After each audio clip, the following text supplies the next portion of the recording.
Oh no, dude, what happened? What happened? What happened to my car? Why did it stop running? Oh, my apex seals, dude. No, no, dude. No, my apex seals. No. The reality of owning a rotary car. In all seriousness, what is it actually like? Expectations, reality, what do people think? What are misconceptions about not just the RX-7 platform, but obviously we're going to be talking more particularly about the 7, but just in rotary life in general. I would say the RX-7 is the most popular rotary platform, period. I don't think any of the rotary motorcycles that have come out or any of the cars that predate the RX-7 are more influential with this engine in any way. The rotary design is actually a German design, if you didn't know, and Mazda decided to use it in many of their cars. And I think Mazda was thinking that they had found the cheat code into the future, and that's definitely what Suzuki thought in the 1970s when they used the rotary engine in their motorcycle.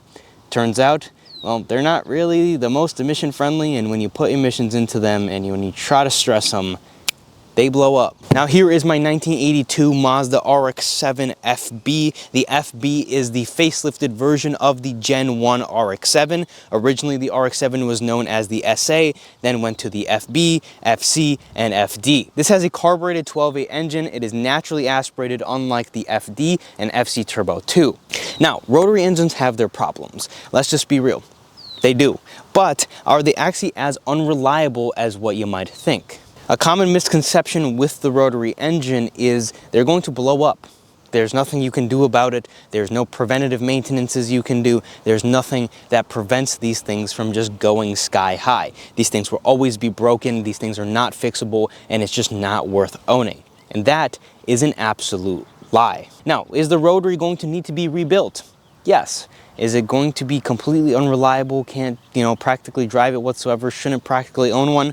No. The whole purpose of the rotary engine is to be simple. When you start adding things like turbos and a little bit more complexity to them, the rotary really needs to have its problems resolved. When we're talking about emissions and things like that, when you take all of that stuff out of the RX-7s, they become way more reliable. Now, just to talk a little bit about the turbo versions of the cars, what I have found from my research and the things that I have seen, you need to rebuild the engines.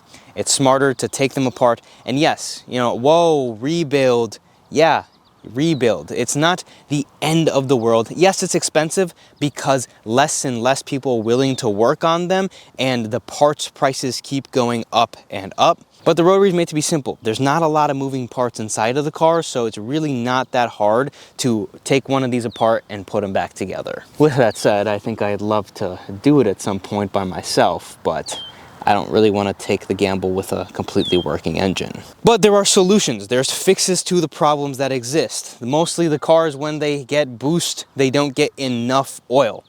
We're going to leave it at that because it gets way more complicated, but you need to put bigger oil tubes in them. And with this rotary engine, you simply just need to do the rotary care. Now, what is rotary care, you might ask? Well, here's a few things that you need to be doing in the reality of owning an RX-7. Number one is you need to be pre-mixing the oil even if your OMP is working. OMP stands for oil metering pump. Just like a two-stroke engine, the rotary engine also needs to be pre-mixed. They're high revving and there needs to be a little bit of extra lubrication in the combustion chamber. And these cars were equipped from the factory with an oil metering pump. The oil metering pump adds a little bit of oil into the gasoline, and it was a thing from the factory that Mazda already knew. A lot of the later two-stroke production street two-strokes had that feature, as well as all of the RX-7s. But it is recommended that you do pre-mix them just in case of a failure, and some people say they need a little bit of extra lubrication. The previous owner actually deleted my OMP out of the car, and I just have to pre-mix it. It's not the end-all be-all. If you are to be driving these cars thousands of miles per year, you should have the OMP because cost of fuel will go way down. I don't drive my car too often. I'm okay with pre-mixing it the 2 or 3 times I take it to the gas station a year. So far, that's all I've really been doing.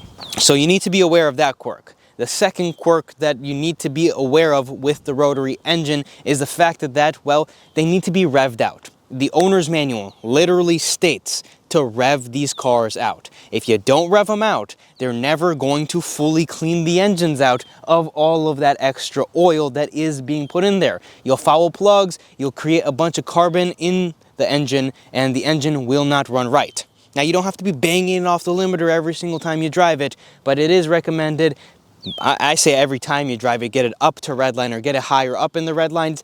RX-7s and the rotary engines like to be driven like motorcycles is what I found. That means give it a little bit, you know, usually in a normal car, you want to take them 4,000 RPMs at the very most to just be driving them normally. With the RX-7, you can go like 445, 5 grand just going normal driving, and then you can get them a little bit higher. These things rev out to closer to 8,000 RPM from the factory. Now, these things don't really have redline on them, but I think there might be a factory restrictor on them. I could be wrong with that, but spin them out. Just rev the engines up. The engines like that, the rotary cars like that. The third thing is you should never really turn them off cold, and you should really be letting the cars get fully hot and fully cold and letting them go through the heat cycles. It's not too good for a RX-7 to drive it a couple of miles, you know, not warm it up properly, turn the car off, turn it on after a little bit, and just on and off. It doesn't really like that. Unfortunately, I have been doing a little bit of that with the car. I try to let the car warm up for a few minutes before I'd even start driving it, and I do try to make sure the car is getting the oils up to temp, is getting everything up to temperature before I shutting it off. These things can have problems with hot starting. One of my buddies has had his car for a number of years. He has an FC, and I know he had some hot starting issues due to spark plugs for a while. But that brings me to point number 3. They're going to need a little bit more maintenance.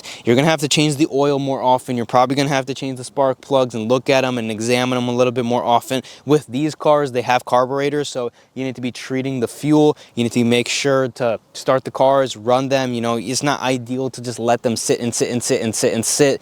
Fuel injected cars, early fuel injection wasn't really the best, so it's kind of similar in that vein where you might have to replace a couple of things. So that's a big thing that you have to know with the RX-7 is just the fact that you need to do a little bit of extra maintenance, a little bit of extra care, pre-mixing the oils, and just knowing the platform a little bit. If you buy a healthy car, and even if you do end up having to rebuild an engine, it's not the end-all be-all with these things, especially when you do have a car that, you know, you're in a price point where you're okay spending a few $1,000s into the engine. Taking it apart is a good opportunity for you to port the engine. I know if something was to ever happen to my engine, or when I have the facilities and the means to take the engine out, obviously I want to do a lot more than just rebuild it. Obviously in the engine bay compartment, if you guys are fans of the channel. If you're not subscribed, go down, subscribe, and leave a like on this video. But I want to paint the engine bay, do all those things, and I would like to port my engine when I have the time, when I have the facilities, and hopefully I can just enjoy driving the car here and there until then. Now, a couple of reality things with the FB. If you're looking at an FB, they're very affordable, very approachable, and here's a couple of things that I've just picked up that I might as well share with you guys. Now, just getting away from the rotary engine about the FB, these things are old cars now. These are vintage cars. They have weird quirks to them. They have fusible links. They have divorce suspensions, which require coils to be welded out. You know, they just have weird, quirky things that I'm learning is just odd. A lot of odd things about these cars, and you kind of get that when you step into the pre-90s cars, and that is definitely what this is. Even the FC is a completely different animal when you really step into it. The few years they were updating the RX-7s and whatnot, they really stepped it up between the two platforms. That's not to say that one is better than the other. They're just very different. All 3 of the RX-7 generations are very different from each other. This is a vintage car in almost every aspect. This reminds me more of like a Porsche 911 or a Porsche 912, kind of like that early mid-70s vibe is really what I get from this car. You know, the 924 and the FB were really similar, but I see this more as a kind of like an air-cooled Porsche vibe is what I get from it. Where the FC is very much 924, 944 energy. They share a lot of things. I mean, even this car looks very similar and shares a lot of things with that generation and that platform. The FC is just a very much step in the direction of the 944, in my opinion. They took everything that the 944 did and they applied it to this thing even more so. Obviously, I just picked up a 944. If you haven't checked that video out, check it out after this. We're doing a lot of refreshes on that car at the moment. But the FC is very much the step in the direction towards more of the German VW, Porsche 944 realm, where this is more vintage car. And then the FD takes the FC, throws everything out the window, and then just goes full like exotic supercar. The lines of the FD are like no other car. NSX, Mark IV Supra, you know, R34 GTR. It competes with a class that at the time when these cars were around didn't really exist, in my opinion. The Japanese really started to blend the bridge between cars like Ferrari and Lamborghini in the 90s, and the RX-7 was no exception to that. If you guys did enjoy this video, do me a huge favor, leave a like, subscribe as always, and I'll see you in the next video.